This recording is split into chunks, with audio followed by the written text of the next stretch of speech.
So this is the 1810 hours GMT edition of the Baby Angel Geronimo editions of KhoodeelaarTV television channel, being broadcast on the internet as part B of the day's KhoodeelaarTV television channel broadcasts. The day being Friday, the 17th of March 2023. So the day's front pages of the Fleet Street newspapers is, of course, based on the corrupt Jeremy Hunt so-called budget,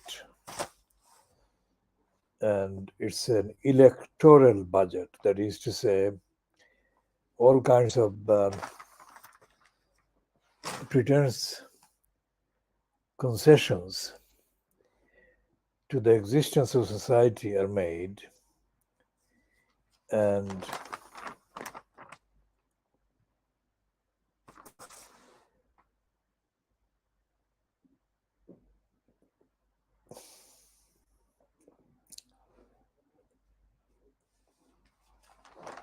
timed with the so-called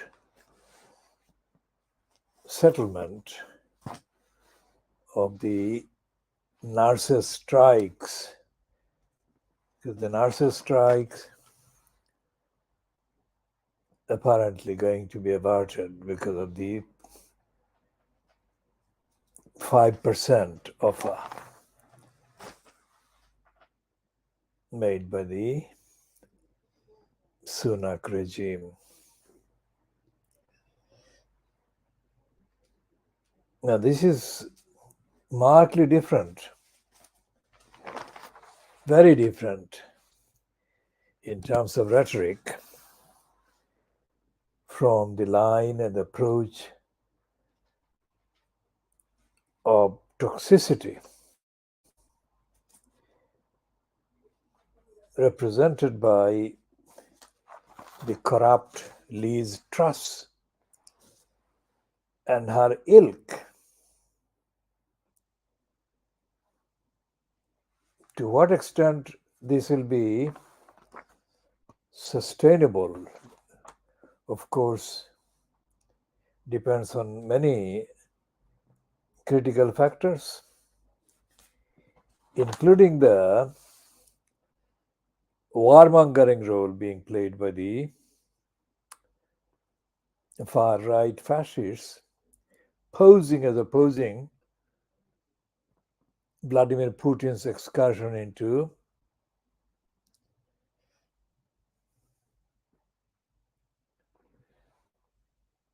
Ukraine and other countries.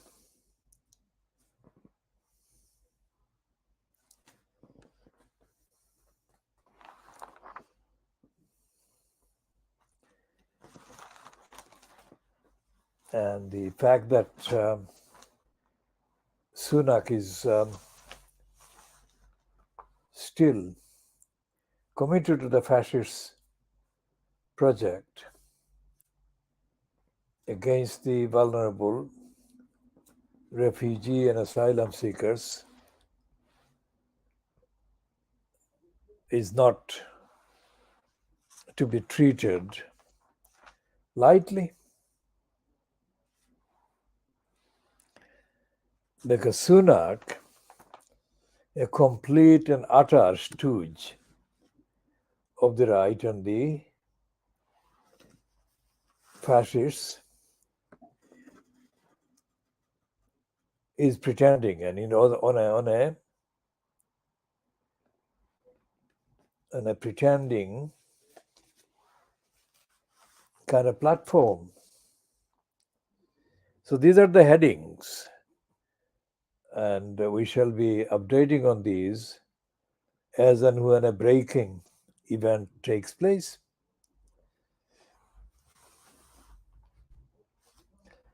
Now here is a piece on the inside page of the Times of Friday, the 17th of March 2023. The one on the top is Sunak vows to boost Ukraine on battlefield, which involves the British state dedicating or devoting billions of pounds. And underneath that, on the piece is councils in 3 billion of debt taken over. Now, this is an intriguing heading. Councils. What does it mean by councils? It's a plural, so it's more than one council. And what does it mean by taken over?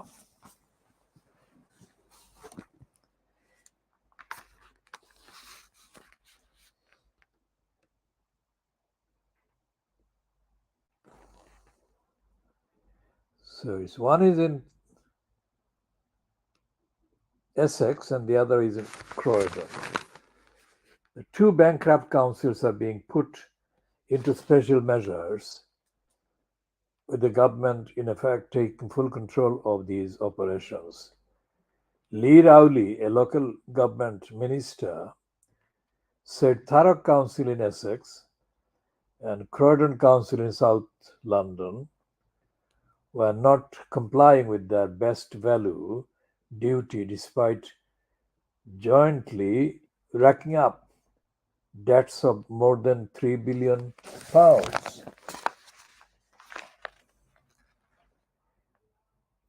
To speed up improvements,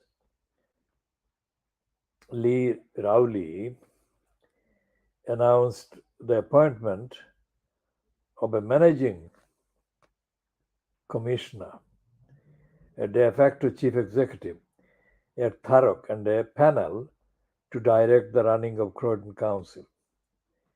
The commissioner at Thurrock will have the power to hire and fire officials and redesign council services to achieve value for money and financial sustainability. This is likely to be a euphemism for cuts. Sustainability is a euphemism for cuts. Rowley also made a scathing attack of the leadership team running Slough Council, which has debts of nearly £800 million, describing their attitude and failure to grasp the gravity of the problem as wholly unacceptable. Rowley said there needed to be a fundamental shift in the attitude and the behavior of the council and its leadership. Now, this is 4 billion, but essentially, this is just tip of the iceberg. As we say exclusively, all the local councils in England, are bankrupt, and they are dysfunctional, and they're corrupt, and they're unaccountable, and they are operating various shades, various levels of corruption and criminality and illegality and defiance of the objectively defined duties that they are under to carry out. Now, in addition to those three councils, which only one of which is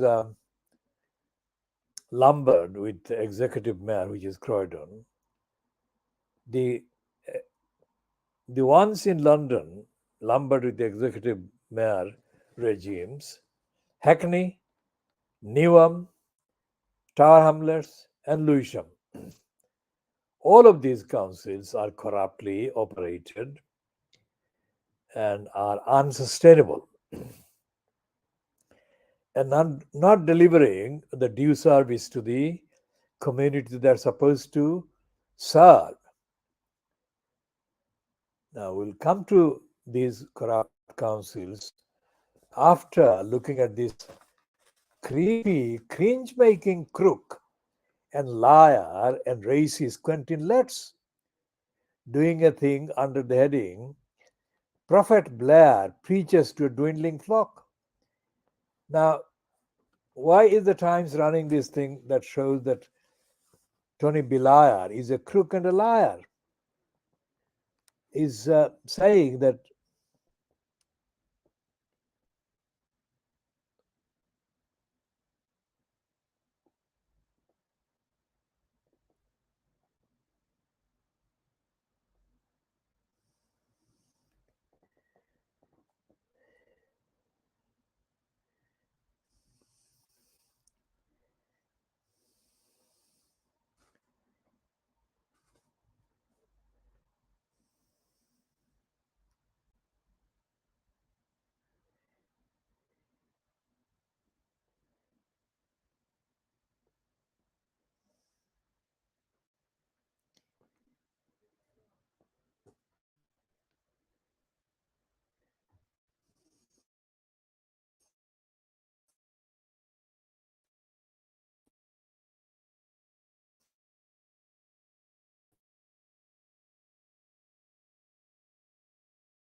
appearing at a Northern Ireland Select Committee to give his version of the evidence, etc., etc. So, what this creepy Quentin Letts is saying,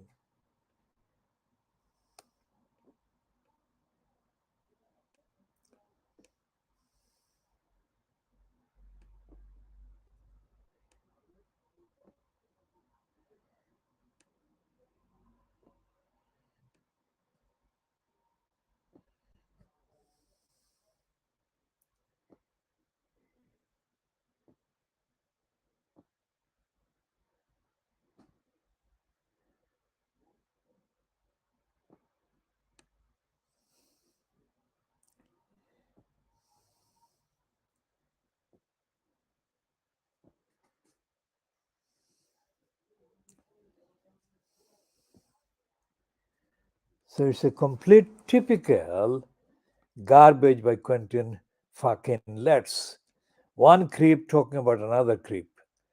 And it doesn't have any substance whatsoever, most certainly not admitting the truth about the liar be liar.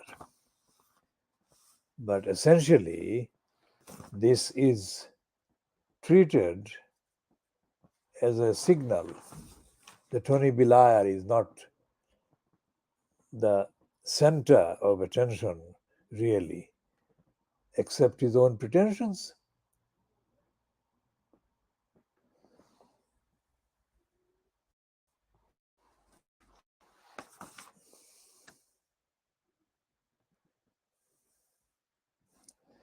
Now, here is a piece from the Spectator.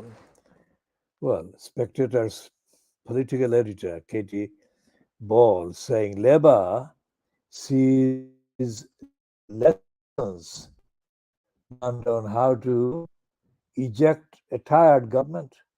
But Australia's election also offers hope for Tories. This is a lazy kind of speculation. The whole of the Times, as well as the Sun and the rest of Lee Street, full of diversion, denial, and deviation from the actual issues facing ordinary people at the grassroots.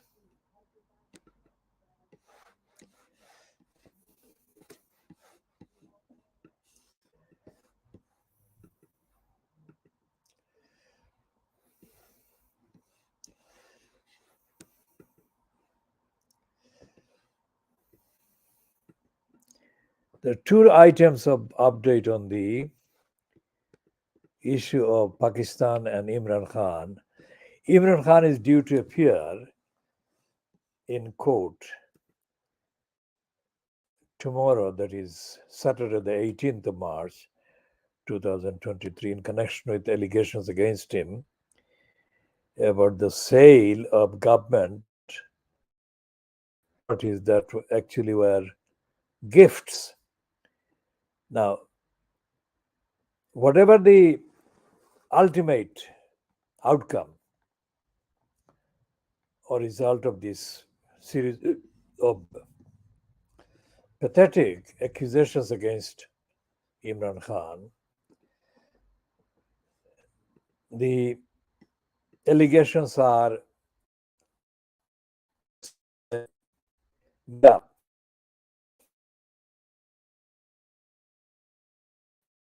They're not made up,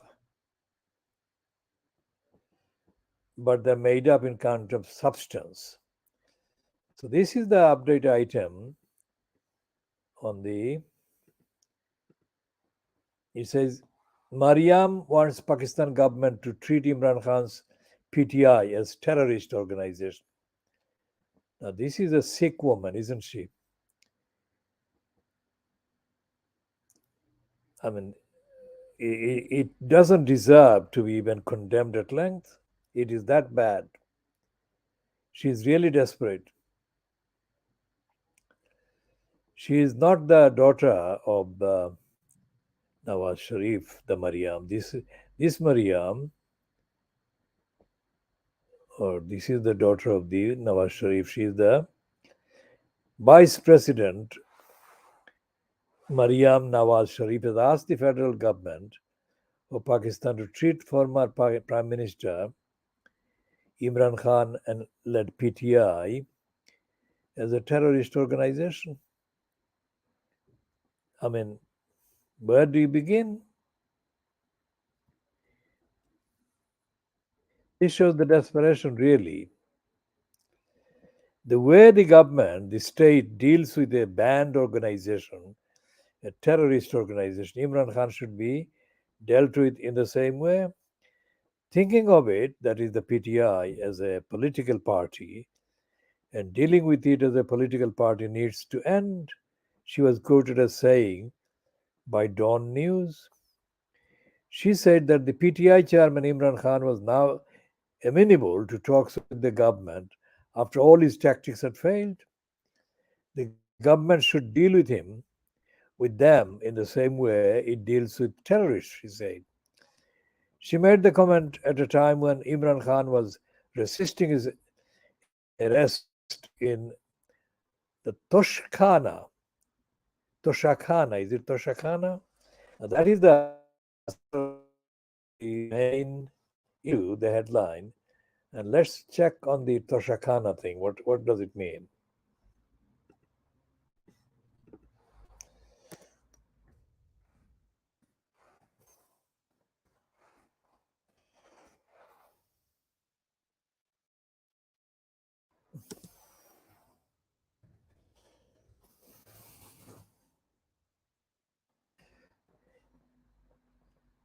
Okay, Toshakana is a Persian word, and it literally translates into treasure house.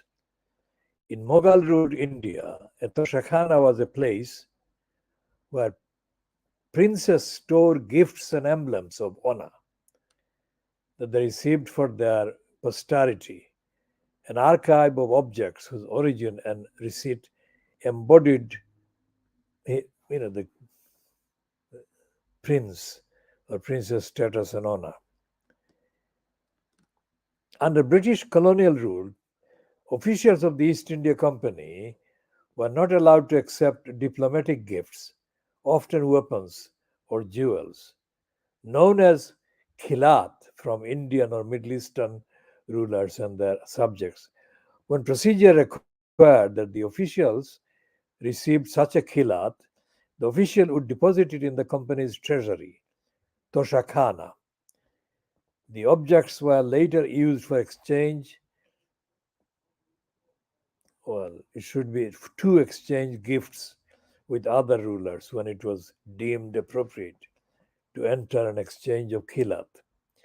Two particularly rare items kept in the Toshakana of Harminder Sahib are a richly bejeweled canopy and a chandua, a diamond encrusted piece of cloth hung over the Granth Sahib.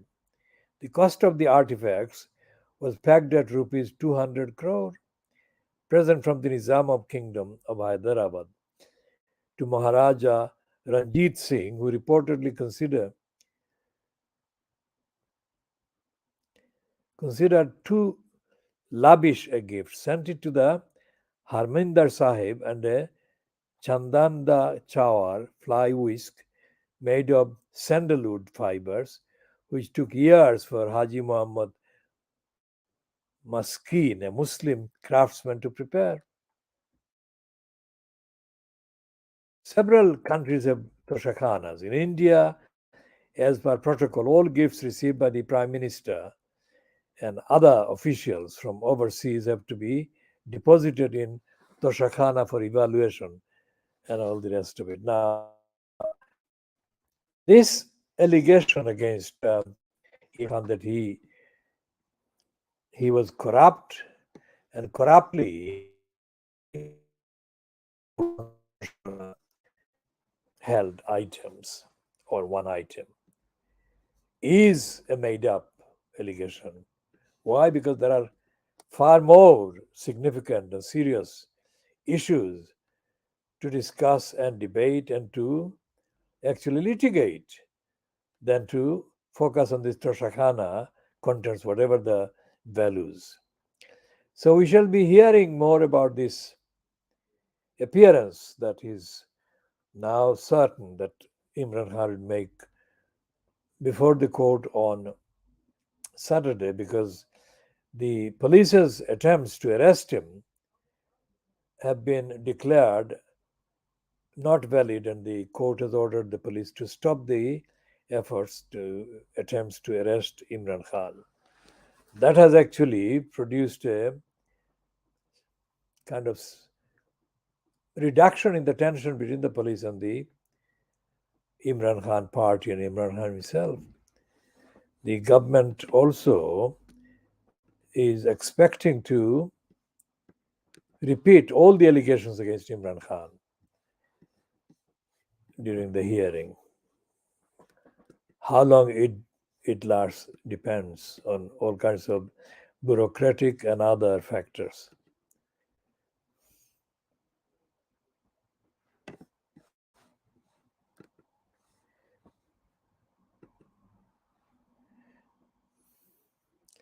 So Imran Khan's tweet what time was it posted? Latest post on his Twitter account was 5:55 p.m., 15th of March, and it has got 1.7 million views. He says the passion of our workers for freedom, Hakiki Azadi, was something I prayed Almighty Allah would instill in our nation one day. Only nations with youth who value freedom above life achieve great things. When rule of law protects their fundamental rights and their minds are, what is he saying? Rule of law, is he talking about rule of law again?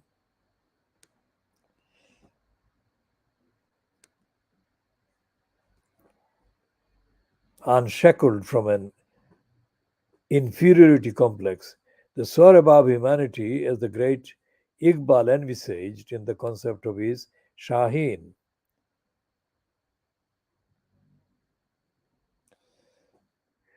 So that is dated the 15th of March, because the 16th, which was yesterday, was spent in tackling the Sharif government's attempts to have him arrested.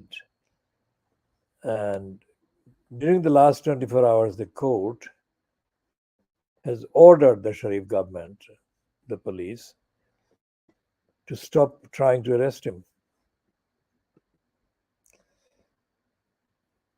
And he's unlikely to give any expression of his feelings until after the appearance that is expected to be held on Saturday. And the Reuters item 1 hour ago Reuters news agency 1 hour ago reported that Pakistan's ex-Prime Minister Khan to appear in court diffusing political standoff. And this is a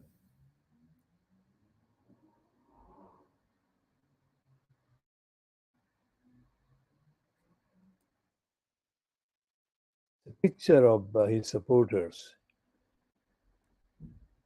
Supporters of former Prime Minister Imran Khan carry bamboo sticks and slingshots as they gather and chant slogans at the entrance of Khan's house in Lahore, Pakistan. And when was that?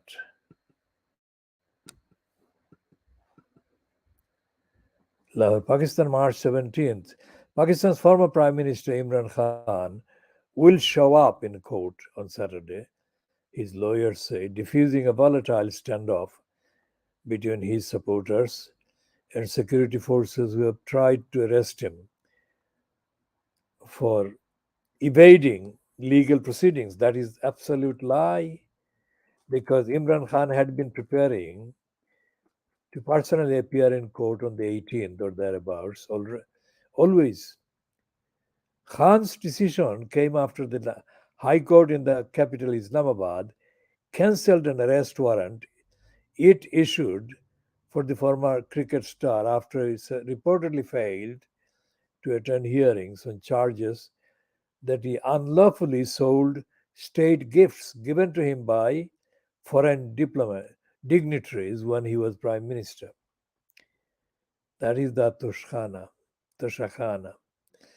Attempts by the security forces to arrest Khan triggered pitched battles with his supporters earlier this week, during which police used water cannons and tear gas at the petrol bomb hurling crowds that surrounded Khan's Lahore home. Tomatoes, I'm sorry, this is a light issue of the light. Tomorrow he will appear before the trial court in Islamabad. Khan's lawyer Azad Siddique told Reuters after Khan left the Lahore High Court that had granted him bail in several other cases against him. It's like the lightening cases that Hasina in Bangladesh arranged her corrupt supporters to bring against many of her critics at a stage. This is a brazen abuse of the court system and bureaucracy, whatever. So we'll be watching the actual details of the statement by the government side as well as the statement in defense by Imran Khan after he appears tomorrow. And in between, if anything else goes wrong, we shall be including that in the update accordingly. As far as Shamima Begum is concerned, there is a line that is being run in the media, and especially for the first time, I think, there is an acknowledgement of the existence of Shamima Begum in an English language outlet published in Bangladesh called the Daily Star, which has got a piece, very curious piece indeed. Instead of the journalism, the piece in the Bangladesh Daily Star, let's look at it and diagnose.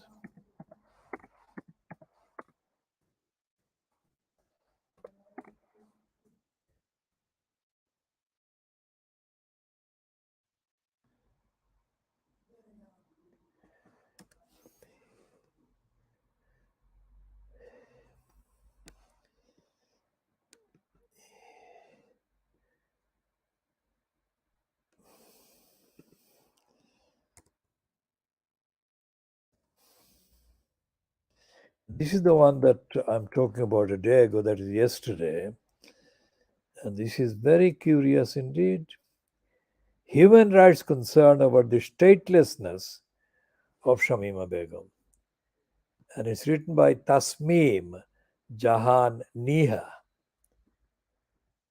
And Tasmeem Jahan Niha is described not as a journalist or a correspondent or an expert. She is described as, let's go to the bottom of this piece. The writer is a student of law, University of Dhaka. Since when has that become the norm for such a serious issue to be published in a news outlet?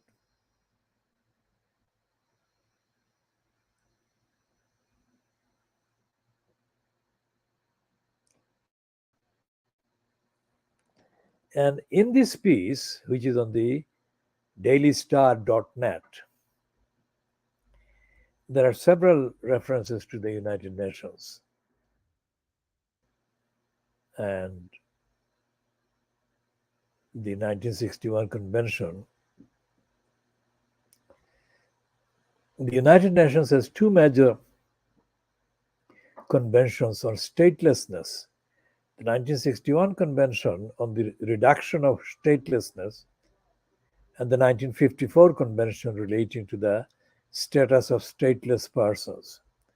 The 1961 Convention is the leading instrument in settling the rules for the non-withdrawal of citizenship to avoid statelessness, whereas the 1954 Convention is significant as it has defined a stateless person as someone who is not considered as a national by any state under the operation of its law. It aims at ensuring certain rights of a stateless person. Again, Article 1 bracket 2 has provided certain conditions under which a person would not be considered a stateless person. One of such conditions is that the person has committed a war crime, crime against peace, or crime against humanity. The UK court has not decided on Miss Begum's committing any of the offences. She has served as a sex slave in the ISIS, and regardless of it being a terrorist organization, she has not been found. Well, there is one word missing, which is guilty. She has not been found of any criminal offense since she moved to Syria. Now, this piece is curious for various reasons. One is that it refers to several United Nations instruments like these two, 1964 and 1961, 1954 and 61 conventions. And the most important thing that it does do is not refer to the behavior of the moron that issued the statement on behalf of the so-called Bangladesh government immediately after the announcement by Sajid Javid, then UK Home Secretary, stripped Shamima Begum of her British by birth citizenship. So the headline to this piece, of all places, in the Bangladesh-based news outlet called the dailystar.net, is very telling. It says, human rights concern about the statelessness of Shamima Begum. That is one, very significant, because the Bangladesh government did not want to get any involvement over Shamima Begum's losing her British by birth citizenship.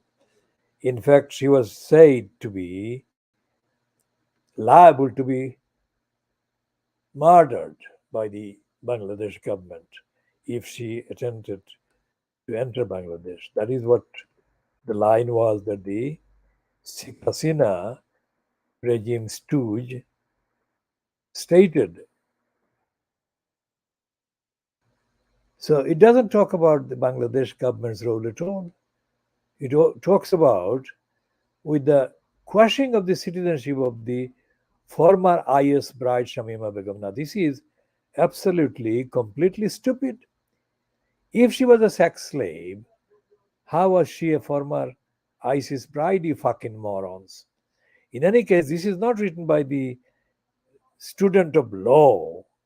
It is a patchwork written by a number of people who have now, for whatever reason, been able to organize this so-called student of law to lend her name to this piece. We shall be talking about the role of Bangladesh in due course another time, but this is the thing that we just wanted to put in on the record in context on this piece. And the description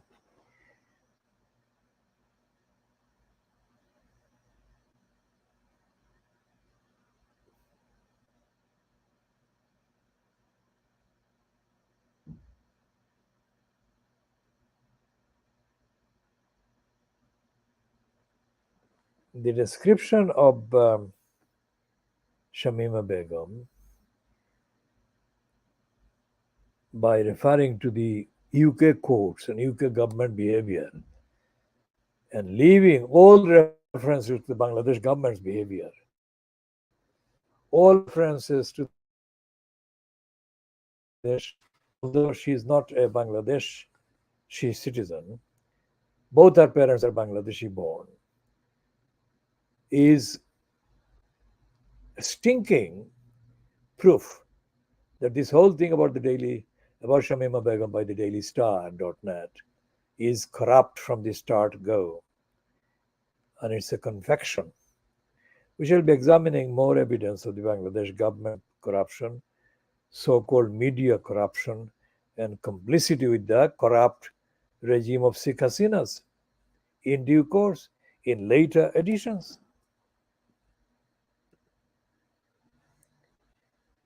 Sheikh Hasina is due to be talking to the fascist Narendra Modi on a video call, or has she already done that?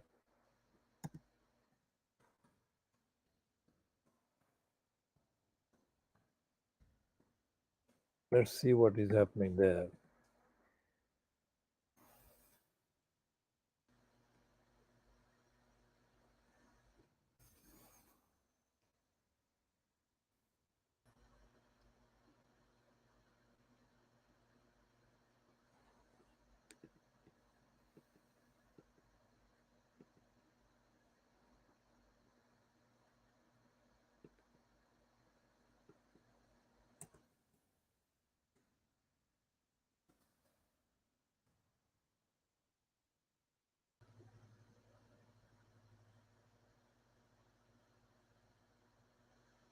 First cross-border energy pipeline between India and Bangladesh to be inaugurated by Prime Ministers Modi and Sheikh Hasina. Prime Minister Narendra Modi, this is the Indian Awaz, and Prime Minister Sheikh Hasina of Bangladesh will inaugurate the India-Bangladesh Friendship Pipeline on Saturday. So it's tomorrow.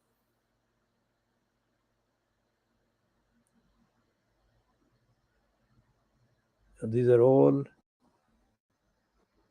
the search results are all from the Indian outlets.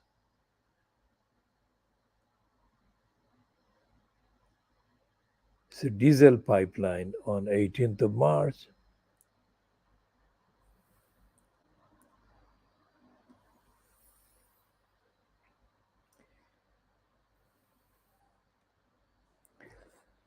So this is an extension of the Hindutva regime fronted by Sheikh Hasina, mentor, her guardian, the fascist Narendra Modi. We shall be examining the contents of their so-called video call. There are various other things going on, but there is no mention in the mainstream of news outlets of those things, including the extension of the Faraka policy of depriving Bangladesh of water by India with a new ban. Let's check the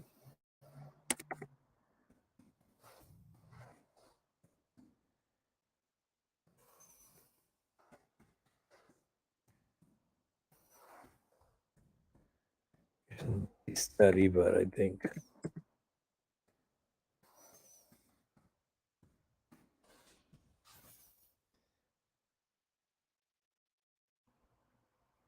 So there is the Daily Star is saying on the 12th of November 2022, denial syndrome is hampering our economic policies.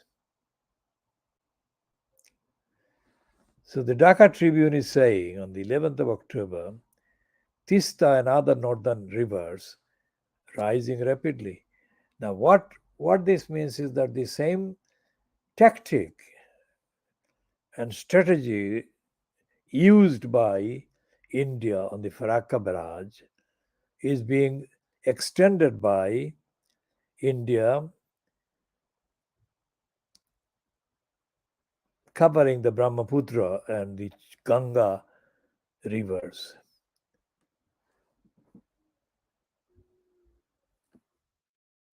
And there is a that's in October 2022. Medium to heavy rainfall in the northern part of the country and India's Jalpaiguri, West Bengal, have caused all transboundary rivers, including the Tista, to rise in the last 24 hours. That's the Dhaka Tribune, which is a corrupt outlet sucking up to Sheikh Hasina, and acting as an extension of Sheikh Hasina's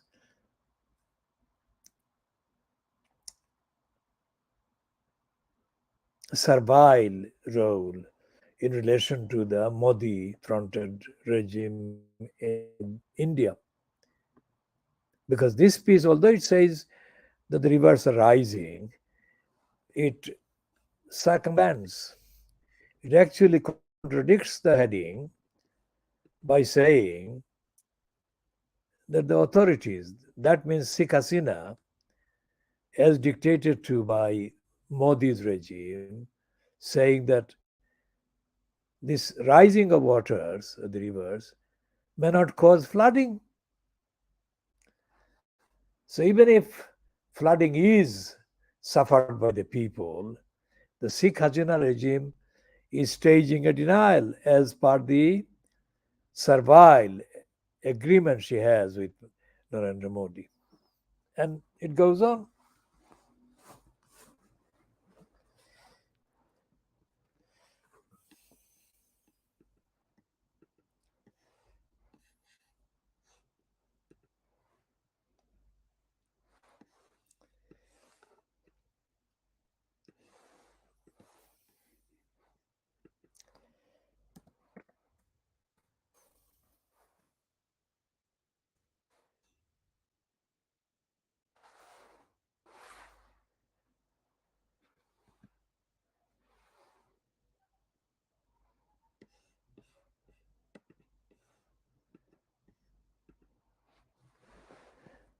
They're saying that Gary Lineker will not be presenting the match of the day tomorrow. Now, what is the intrigue here? Lineker reinstated as presenter after BBC football program fell into crisis. Now, it's Andy Gregory 2 hours ago. Now, this is a curious situation. Let's see what the curiosity is.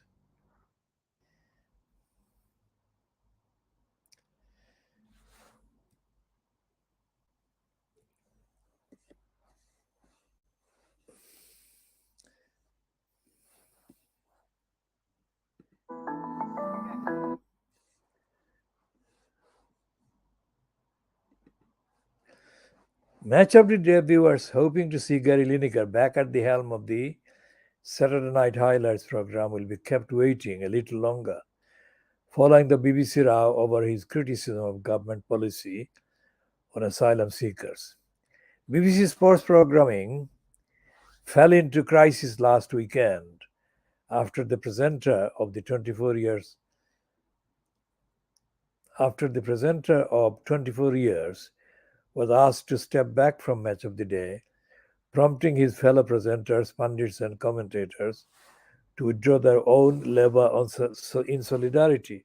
Now, where is the fucking answer, you fucking cunts? Where is the answer to your fucking headline that he? But despite Lineker's reinstatement on Monday, the star presenter will not be hosting the highlights show on Saturday night. However, viewers will be relieved to learn that Lineker's absence is unrelated to the recent dispute with BBC bosses. So that's a fucking deceptive fucking headline, you shits. And he will still be appearing on BBC One on Saturday afternoon. The former England player had always been scheduled to instead take part in the BBC Match of the Day live FA Cup coverage of Saturday's quarter-final clash between Manchester City and Burnley. Lineker will be joined in the BBC studio at the Etihad Stadium by Micah Richards and Alan Shearer from 5:25 p.m. on Saturday. This is a fucking non-starter, you fucking shits. Presenter Mark Chapman will instead bring the Match of the Day highlights at 10:30 p.m. on Saturday, doing so alongside former Wales player Ashley Williams. Reinstating Lineker on Monday, the BBC's Director General Tim Davie apologized for the disruption caused by the row and said he recognized the potential confusion caused by the grey areas of the BBC's social media guidance. He said the presenter will abide by the editorial guidelines until an independent review of the BBC's social media policy is complete. While Lineker, a freelancer, is not bound by the same impartiality rules as staff journalists, BBC guidance states that its high profile stars are expected to avoid taking sides on party political issues. The row was sparked after Gary Lineker described a Home Office video of Suella Braverman introducing the government's new bill, which would ban people who arrive in Britain in small boats from ever claiming asylum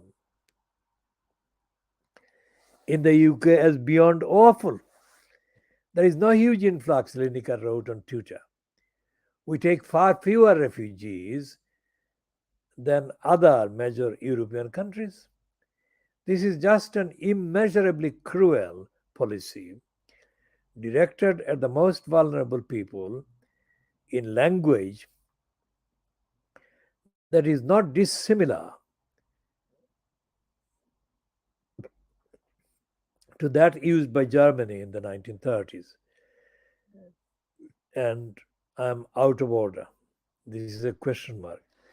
His remarks came as the Home Secretary, who has previously warned of an invasion on the South Coast, was heavily criticized over her inflammatory claim in Parliament that 100 million potential refugees are coming here, despite just 89,000 people making asylum claims last year.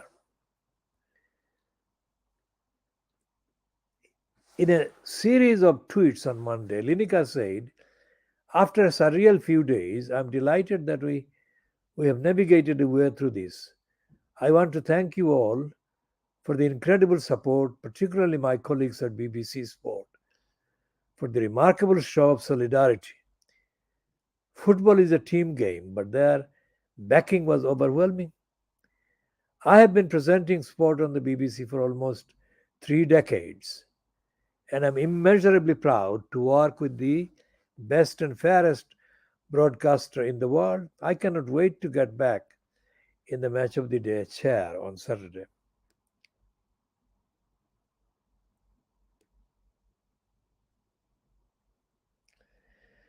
Now, this piece is completely dishonest and fucking racist and in denial of the truth of the whole thing. Why? Because Lineker said nothing, absolutely nothing that can be compared with the truth, which is what was approximated to by Joan Salter, a woman in her 80s who escaped Nazi Germany as a child and who, in January this year, confronted Cruella Suella Ivila Fernandez, masquerading as a Braverman, with the evidence. And John Salter challenged Braverman over Braverman's abuses of the word invasion, and condemned Suella Ivila Cruella Fernandez Braverman of wanton fascistic cruelty. And Suella Ivila Cruella did not counter John Salter's condemnation, which are absolutely fact-based and justified. But Suella Ivila Cruella defiantly stated that she was not going to withdraw her cruelty language, inappropriate language. Now, there has been no condemnation. There has been no condemnation of aspect of any aspect of the cruelty legislation being introduced by the evil one, Cruella Suella Fernandez Braverman, by the political murderer of the Labour Party, Keir There has been no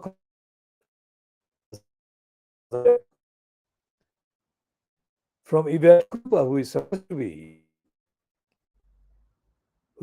to be the opposition spokesperson for the interior, that is the shadow in UK constitutional banality, to Suella Ivila Cruella Fernandez.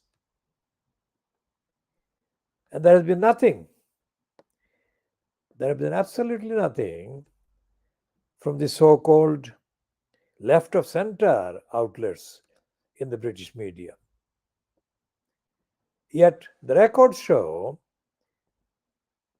that what Suella Ivila Cruella Fernandez is saying and has been saying and has been aided and abetted by the stooge Rishi Sunak, incumbent in the post of Prime Minister, is exactly the way that the Nazis in Germany proceeded.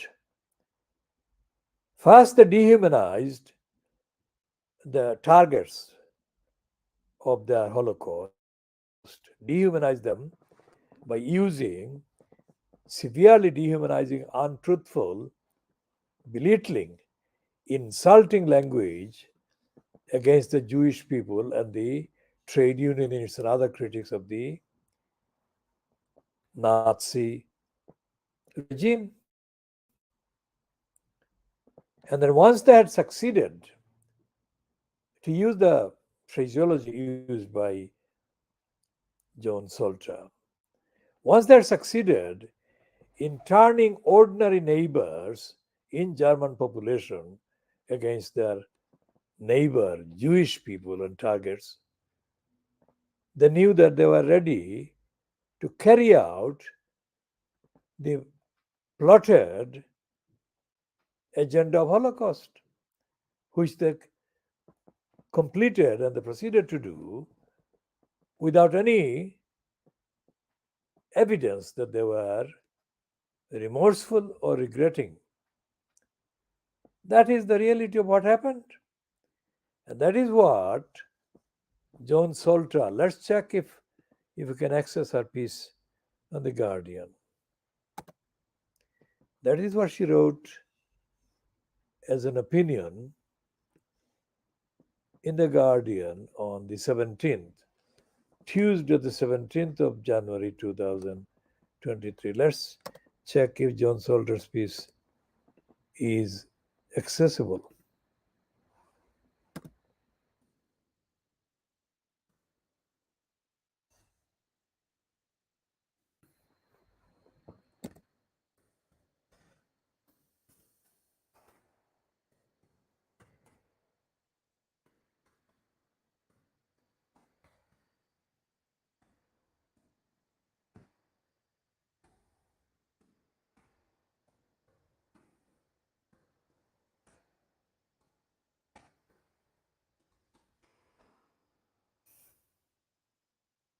Now, this is the piece that John Salter wrote, and this is described as this article is more than 1 month old on the Guardian website. And there is a quote: I confronted Suella Braverman because as a Holocaust survivor, I know what words of hate can do. John Salter. By demonizing refugees, the Home Secretary causes divisions that can lead to tragedy. We must not forget the lessons of the past. This is Tuesday, the 17th of January, 06 hours GMT. And at 83 years old, my going viral on the internet is the last thing I would have expected. But a video of me confronting the UK Home Secretary, Suella Braverman, at an event on Friday has so far been viewed more than 5 million times. For a long time, I have listened in horror to the language used by many politicians in Britain to demonize certain groups in this country. As a child survivor of the Holocaust, I had to speak out. Let me tell you why. Next week, on the 27th of January, she is saying that on the 17th of January, a week before the 27th of January, we commemorate one of the worst atrocities committed in human history. The theme for this year's Holocaust Memorial Day is ordinary people. Remember the ordinary people I referred to earlier in this piece. This might seem a strange choice. After all, most of us would assume that it would require a population of inhuman monsters to enact a genocide. Well, that's the crux of it.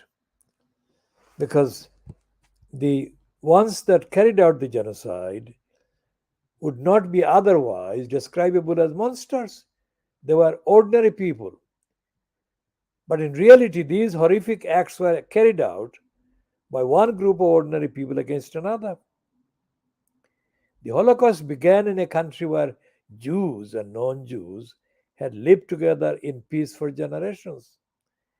The small Jewish population, less than 1%, was so integrated into German culture that the majority looked upon themselves as Germans, with a variety of degrees of adherence to Jewish culture and traditions.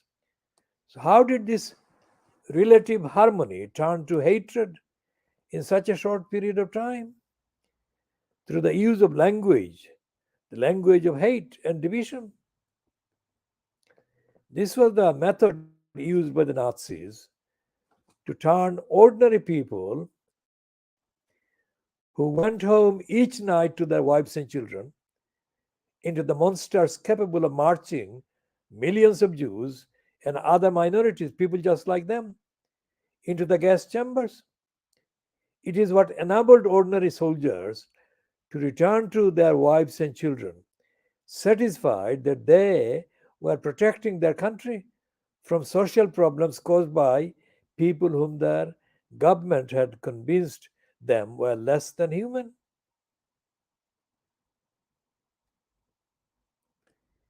I am an educator, not a political activist. I speak about my family's experiences during the Holocaust to remind the world how easily propaganda and words of division can create such hatred that ordinary people can then turn on their neighbors.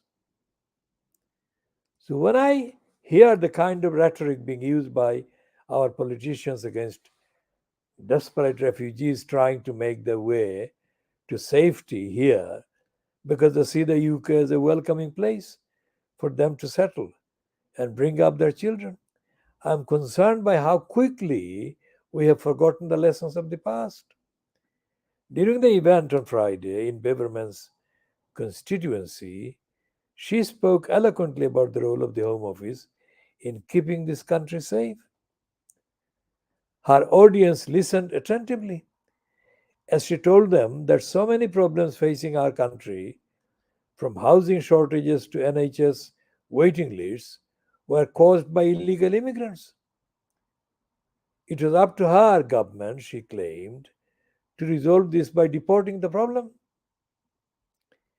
Whether Braverman believes this to be the only solution, I cannot say. But it was obvious from questions asked by those listening that this was the message they had absorbed. They had been brainwashed. Comments criticizing the Royal National Lifeboat institution for saving these desperate boat people instead of leaving them to drown were shared openly and to applause from others in the audience. Is it really less than a year since hundreds of thousands of Britons opened their homes to those fleeing the violence in Ukraine? Such is the power of words, such is the fragility of civilization. This is why I challenge Braverman about her use of language. I'm not naive enough to think there are simple answers to the social and financial problems we are experiencing. And I can understand why the ordinary people of this country, often having to face a choice between food and heat, hope for a simple solution. But I feel strongly that there are alternative reasons for the difficulties being endured beyond the 100,000 people or so, 100,000 or so refugees waiting to be processed before they can rebuild their lives. I also believe that it is important to remind the government of the wise words commonly attributed to Abraham Lincoln. You can fool some people all the time, and you can fool all people some of the time, but you cannot fool all people all the time. So, Miss Braverman, stop your dangerous rhetoric and find other solutions, or history will not forgive you. And the ordinary people who have swallowed your words will eventually regret it. Now it says John Salter is an educator and Holocaust survivor. This was published on the Guardian website, which is where it is accessible, on the 17th of January 2023. Now, this is what Gary Lineker was thinking about because his tweet happened 6 weeks after that, which means that he must have read many things, including that item, which is where his comparison, immeasurably cruel things, comes from. So we shall be talking about all of this again in updates, ending this part B of the Khoodeelaar television channel broadcast, which has just been 1 hour and 4 minutes. Ending this at 19:17 hours GMT on Friday, the 17th of March 2023.